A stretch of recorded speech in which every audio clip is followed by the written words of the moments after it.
দুর্ঘটনা বন্ধনী রাজ্যের প্রায় সর্বত্রই প্রতি মুহূর্তে যান দুর্ঘটনা ঘটনা ঘটছে। এমন একটি ঘটনা ঘটেছে শেখেরকোট বাজারে। আহত হয়েছেন এক ব্যক্তি।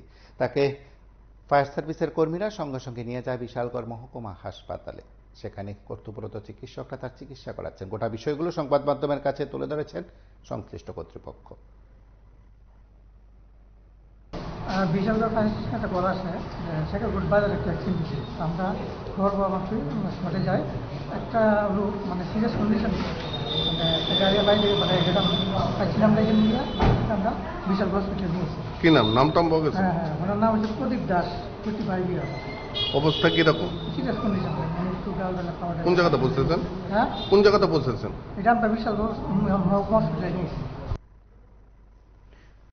আপনারা প্রত্যেক জায়গায় সেখানে যান দুর্ঘটনা নিয়ন্ত্রণে ব্যবস্থা গ্রহণ করা হয়, কিন্তু তারপরেও সেখানে অনিয়ন্ত্রিত যানবাহনের কারণে প্রতি মুহূর্তে সেখানে দুর্ঘটনা ঘটছে। আবার সচেতনতার অভাবেও এই ঘটনা প্রতি মুহূর্তে ঘটছে বলে অনেকটা অংশ মনে করেন। সেদিক থেকে যান দুর্ঘটনা হ্রাস করতে বিভিন্ন উদ্যোগ গ্রহণ করা হয়েছে সংশ্লিষ্ট দপ্তরের তরফে।